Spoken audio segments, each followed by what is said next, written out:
सभी को सुप्रभात। आज हम कक्षा 9 के अंतर्गत क्षितिज पढ़ने जा रहे हैं।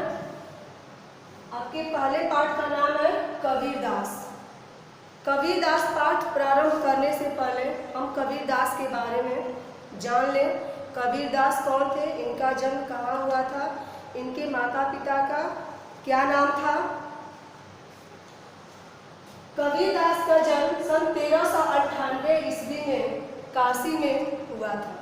कहा जाता है कि कबीरदास का जन्म जो है एक विधवा ब्राह्मणी के गर्भ से हुआ था, जिसने लोक लाज के भय से इस बालक को लहर तारा नामक तालाब के किनारे जो है फेंक दिया था।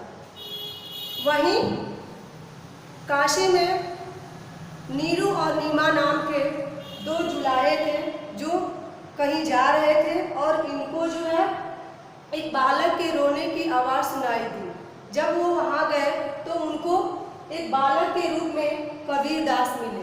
कबीरदास का इन्होंने पालन पोषण किया और इनका नाम जो है कबीर रखा। कहा जाता है कि जिन जुलाहों ने इनका पालन पोषण किया उनका नाम नीरू और नीमा था।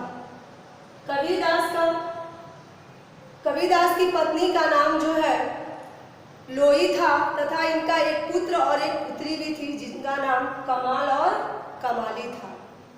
हिंदी साहित्य में कबीरदास जो है एक संत कवि थे। इन्होंने जो है समाज में फैले आडंबरों का, जाति पात का जो है खुलकर विरोध किया।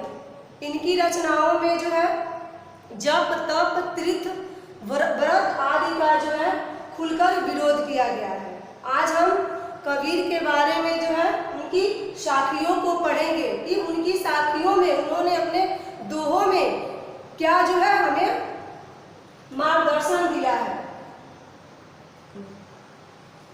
कबीरदास का पहला दोहा जो है हम देखते हैं।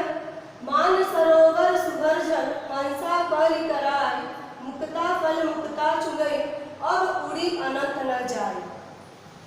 कबीरदास जी कहते हैं कि जिस प्रकार मान सरोवर के स्वच्छ और सुंदर जल में जो हंस है वह क्रीड़ा करता है और वह किसी अन्य सरोवर में जाना नहीं चाहता है, उसको वहीं जो है परम आनंद की प्राप्ति होती है। ठीक उसी प्रकार अगर मनुष्य को ज्ञान की प्राप्ति हो जाती है, वह सत्य को जान जाता है, ईश्वर को जान जाता है, तो उस सत्य में ही उसे परम आनंद की प्राप्ति होती है। वह अपने मन को इस सांसारिक मोह माया के जाल में जो है फंसाना नहीं चाहता है।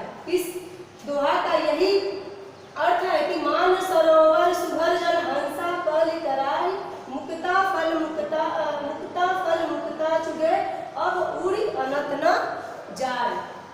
कबीरदास जी कहते हैं कि जिस प्रकार मान सरोवर के सुंदर और स्वच्छ जल में जो हंस होता है वह क्रीड़ा करता है, उसको अन्य किसी सरोवर का जल जो है अच्छा नहीं लगता। ठीक उसी प्रकार जिस मनुष्य को सत्य का ज्ञान हो जाता है, वह ईश्वर को जान जाता है, वह इस माया संसार में जो है भटकता नहीं है, उसको उसी ईश्वर में परम आनंद की अनुभूति होती है। अगला हम देखते हैं। प्रेमी ढूंढत मैं फिरो प्रेमी मिले न कोई, प्रेमी को प्रेमी मिले सब विष अमृत होय। कबीरदास का जो दूसरा दोहा है जो पर्चा के अंग से लिया गया है, इसमें कबीरदास जी कहते हैं कि प्रेमी ढूंढत मैं फिरो प्रेमी मिले ना कोई। मैं इस संसार में एक ऐसे सच्चे और सज्जन इंसान को ढूंढ रहा हूँ, लेकिन मुझे आज तक वह सच्चा और सज्जन इंसान जो है नहीं मिला। प्रेमी को प्रेमी मिले सब विष अमृत होई। अगर सचमुच में कोई अगर सच्चा इंसान किसी को मिल जाता है, सच्चा प्रेमी मिल जाता है, तो दोनों मिलकर जो है एक हो जाते हैं, सब विष अमृत हो। तो हमारे जीवन में किसी प्रकार का जो है कोई मनमुटाव नहीं रहता है, दोनों मिलकर एकाकार हो जाते हैं। वह किसी से भी किसी भी परिस्थिति में किसी भी दुख में वह जो है अपने जीवन को जो है सार्थक बना सकता है। कबीर के तीसरे दोहे को जो है देखते हैं। हस्त चढ़िए ज्ञान को सहज दुलीचा डार, स्वान रूप संसार है भूखन दे झख मार। तीसरे दोहे में कबीरदास जी कहते हैं कि हस्त चढ़िए ज्ञान को, ज्ञान प्राप्त करके हमें अपने सामर्थ्य को बढ़ा लेना चाहिए। जहाँ भी ज्ञान मिले, जहाँ भी अच्छी बातें मिले, जहाँ भी सत्संगत हो, वहाँ जो है हमें क्या करना चाहिए, अपने ज्ञान को प्राप्त करना चाहिए। हस्त चढ़िए ज्ञान को सहज दुलीचा डाल, यानी जहाँ भी हमें ज्ञान प्राप्त हो, कहीं से भी उस ज्ञान को हमें प्राप्त कर लेना चाहिए। और वह ज्ञान कब प्राप्त होगा, जब हम अपने अंदर से अहंकार को समाप्त करेंगे।